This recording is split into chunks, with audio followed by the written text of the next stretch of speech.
1 bucket of water, 1 handful of raw sheep wool. Lay it around the base of a fruit tree in spring. Walk away for the season. Come back in August when your neighbors are hauling hoses across their yards twice a week in 90-degree heat. Your tree is producing fruit. Their trees are producing the same fruit. The difference is not the variety. It is not the soil.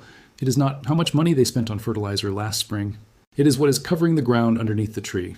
Raw sheep wool, the unwashed, unprocessed fleece that comes off a sheep during shearing, not the clean, spun wool at a craft store, the raw material. Lanolin still in the fibers as it comes off the animal. And the Amish figured it out 200 years before the irrigation industry existed to sell you a different answer. 2 things explain why almost nobody outside Lancaster County knows this trick. One involves how moisture actually moves through soil. The other involves what the irrigation industry needs you to believe about where water comes from. By the end of this video, I will show you the exact method that turns raw sheep fleece into a moisture management system that outperforms most drip irrigation setups. But first, you need to understand why this knowledge stayed inside Amish communities for generations, while the rest of the world bought pipe fittings and timers and replacement emitters and connector kits and all the other components of a system designed to be purchased repeatedly.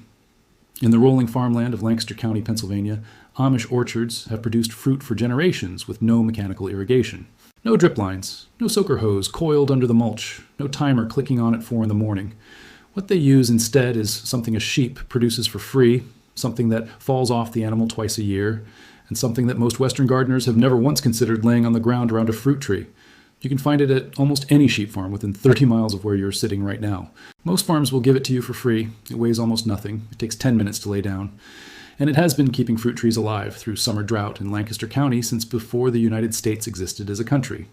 The reason it works has nothing to do with tradition and everything to do with how wool is built at the fiber level. Each strand of wool fiber is not smooth. Under a microscope, it looks like a series of overlapping scales, similar to roof tiles stacked on a surface. These scales create countless tiny air pockets between the fibers. Those air pockets are what makes wool insulate so effectively as clothing. The same structure that keeps a sheep warm in a Scottish winter also keeps moisture from evaporating out of soil when wool is laid on top of it. Wool also does something no other common mulch material does. It absorbs water up to 30% of its own dry weight and holds it within those fiber scales. Straw holds moisture on the surface and releases it slowly. Bark chips hold moisture through capillary action in the wood pores. Wool holds it structurally inside the fiber itself, releasing it as the surrounding air humidity drops, acting as a moisture buffer that responds to the environment around it rather than sitting passively on the soil surface. This is why a freshly sheared fleece laid on garden soil in a dry climate feels damp to the touch 3 days after the last rain.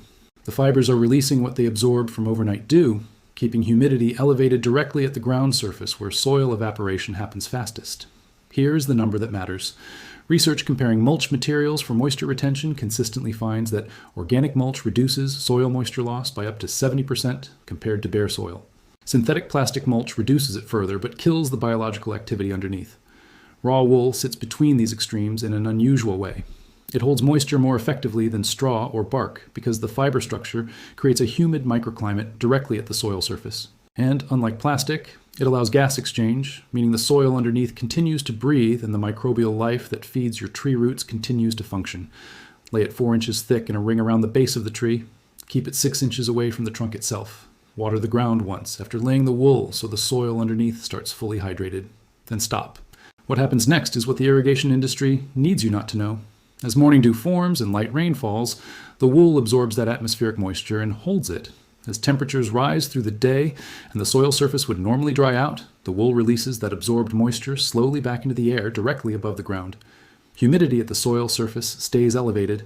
Evaporation slows dramatically.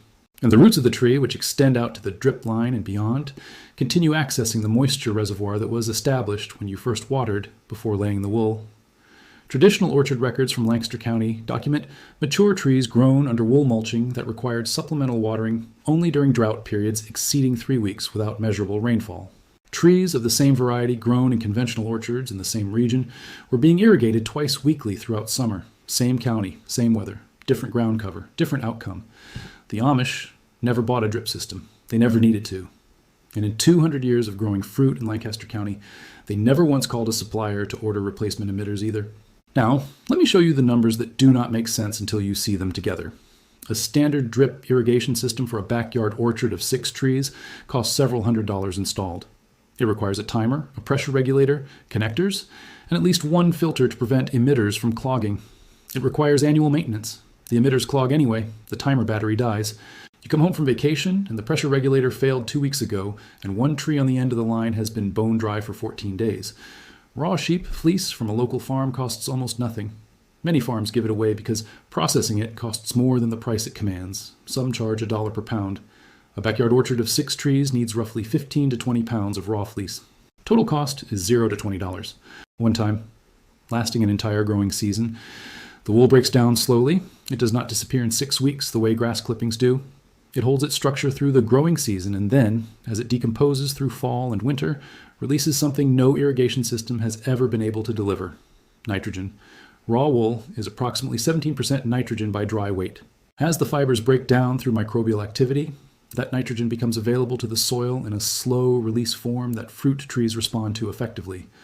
Research on wool as a soil amendment has found that it releases nitrogen over 12 to 18 months, far slower than synthetic fertilizers, and comparable to the best organic slow-release products on the market.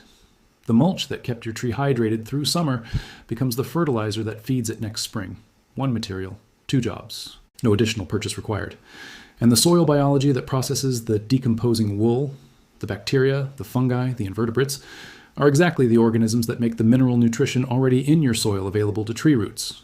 A mulch that feeds the soil ecosystem while simultaneously protecting it from heat and moisture loss creates a compounding benefit that no irrigation system can replicate, regardless of how many emitters per foot it runs. Here is where conventional horticulture falls apart completely. The drip irrigation approach assumes the problem is water delivery. Get enough water to the root zone often enough, and the tree thrives. This is partially true and almost entirely missing the point. The real problem is moisture loss, not moisture delivery. A fruit tree in average summer conditions is not dying because you failed to deliver water. It is losing water faster than its root system can absorb it from the surrounding soil. The solution to a loss problem is reducing the loss, not increasing the delivery. Bare soil loses moisture through evaporation at a rate that irrigation systems can barely keep pace with during peak summer heat. Water delivered by a drip system in the morning is mostly gone from the top layers of soil by afternoon. The tree roots that actually absorb water are not sitting in the top 2 inches of soil anyway. They extend laterally, at depths that ground-level evaporation does not reach directly. But the microbial ecosystem that feeds those roots lives near the surface, and bare, dry, hot soil destroys that ecosystem within weeks of summer arriving. Think about what that means practically. A drip irrigation system keeps the tree alive. It delivers water. But the same bare, hot soil that makes drip irrigation necessary is also slowly dismantling the microbial system that converts the minerals in your soil into food the roots can actually use. You are watering a tree that is simultaneously being starved at the biological level. The drip system addresses the symptom. The bare soil continues to cause the disease. Wool mulching does not just retain moisture, it maintains the conditions that keep the soil food web functioning. The insects, the bacteria, the fungi, the earthworms, all of them require a stable, moist, temperate environment to do the work that actually feeds a fruit tree over its lifetime. An irrigation system waters the tree. Wool mulching preserves the system that feeds it. There is one more benefit that is easy to overlook until you spend a summer weeding around fruit trees. Wool mulch suppresses weeds almost completely. The density of the fiber layer blocks the light that weed seeds need to germinate. Any weed that does push through is growing through fiber with no nutrition in its early weeks, and is easily pulled by hand because the roots cannot anchor into packed dry soil. Under wool mulch, the soil stays loose and moist, which means the weeds that do emerge pull out cleanly, root and all. Gardeners who have used wool mulch report spending a fraction of the time weeding compared to bark, straw, or bare soil. The hours you're not spending weeding and watering are hours you spend doing something else. That time is also part of what the irrigation industry does not put in its sales materials. There's a third property of raw wool that the Amish understood through observation and that agricultural researchers have increasingly documented. Lanolin, the natural oil produced by the sheep's skin, present in raw, unwashed fleece. At the concentrations across the surface of a wool mulch layer, lanolin creates a film on the outer surface of the wool that slows surface evaporation from the mulch itself. When rain falls on the wool, it penetrates and is held. When sun hits the wool, the lanolin coating slows the surface evaporation that would otherwise pull moisture up from the soil below. The wool acts simultaneously as a moisture sink during rainfall and a moisture barrier during drought. Agricultural research on sheep fleece applied as mulch has found that soil under wool stays cooler during summer heat events and warmer during late spring cold snaps, reducing stress on the root system during both extremes. Fruit trees are particularly sensitive to soil temperature swings at 2 critical moments: Root activity is suppressed when soil temperatures drop below 50 degrees in early spring. Root stress begins when soil surface temperatures exceed 85 degrees in summer, common under bare soil and full sun. Wool moderates both extremes simultaneously, acting as thermal insulation year-round rather than just a summer moisture barrier. So why did this knowledge disappear from mainstream horticulture while the irrigation industry grew into a multi-billion-dollar market? 3 things happened in the same generation. First, synthetic materials became cheap. Plastic hose was less expensive than collecting, transporting, and laying raw fleece. Second, the USDA Agricultural Extension Program never published guidance on wool mulching for home orchards. They published hundreds of guides on irrigation system installation, drip emitter spacing, and timer programming. The information gap reflected where industry funding and institutional attention went during the post-war agricultural modernization push. Third, the irrigation equipment industry funded demonstration gardens, sponsored horticultural education programs, and advertised in every gardening publication, building an infrastructure of influence that shifted how a generation of gardeners understood the problem they were trying to solve. The Amish never read those publications. They never attended those demonstration days. They kept laying wool under their trees because it worked and because the sheep were already there and because nobody had yet told them they needed a drip system instead. When a functional, low-cost traditional technique competes with a purchasable product, solving the same problem, the purchasable product almost always wins. The technique requires knowledge and access to materials. The product requires only money. In a market economy, the purchasable solution crowds out the knowledge-based solution within 1 or 2 generations, especially when it comes with installation guides, warranty cards, and advertising. That is not a conspiracy. It is simply how markets work when one side has funding and the other side is quietly tending an orchard in Pennsylvania. Here is exactly how to do this, and it works for any fruit tree at any stage of maturity. Type raw wool fleece near me in a search engine. A farm will appear within 30 miles of almost any location in the United States. Many give it away because processing costs more than the price it commands. You want the raw product, not processed roving or craft wool. The lanolin must still be present. 2 to 3 pounds per mature tree is enough. For young trees in their first or second year, 1 pound is sufficient. Spread the wool starting 6 inches from the trunk, extending outward to at least the edge of the canopy drip line. For an established apple, pear, or cherry tree, this means a ring 3 to 4 feet wide. For a mature peach or plum, wider still, lay the fleece in an overlapping pattern, not a thin, even layer. 4 inches minimum. Do not pack it down. The air pockets and the fiber structure are part of what makes it work. A loose, thick layer outperforms a dense, thin one. Water the ground thoroughly before laying the wool so the soil reservoir starts fully charged. A deep watering before mulching matters more than any subsequent watering through the season. The wool maintains what you establish now. It does not make up for what was never there. Soak to at least 12 inches before laying the fleece. Do not water again unless you go more than 3 weeks without measurable rainfall, and you see clear signs of heat stress. Signs of heat stress are leaves curling or drooping in the afternoon and recovering by morning. A small amount of wilt in the hottest part of a 90-degree afternoon is normal. A tree that looks fine by 8 in the morning is a tree that is managing. Replace the wool each spring. The previous year's material will have partially decomposed and can be worked into the soil or added to a compost pile. Fresh fleece each spring maintains the full moisture retention and thermal regulation benefits, and each year's decomposing layer adds another cycle of slow-release nitrogen to soil that improves incrementally with each passing year. One warning: do not use fleece from sheep recently treated with chemical pesticides or insecticides. Ask the farm about their flock management.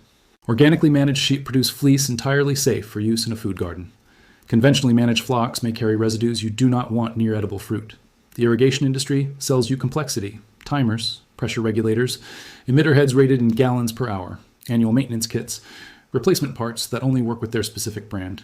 The Amish figured out that the right material on the ground does the same job without a single fitting. The tree does not care where the moisture came from. It only cares that the moisture is there when the roots go looking for it. Raw sheep wool keeps it there. It has kept it there in Lancaster County orchards for 200 years without a timer battery replacement or a clogged emitter, and it will keep it there in your backyard from the day you lay it down until the day you harvest the fruit. If you found this genuinely useful, watch the next video and do not forget to subscribe. See you in the next one.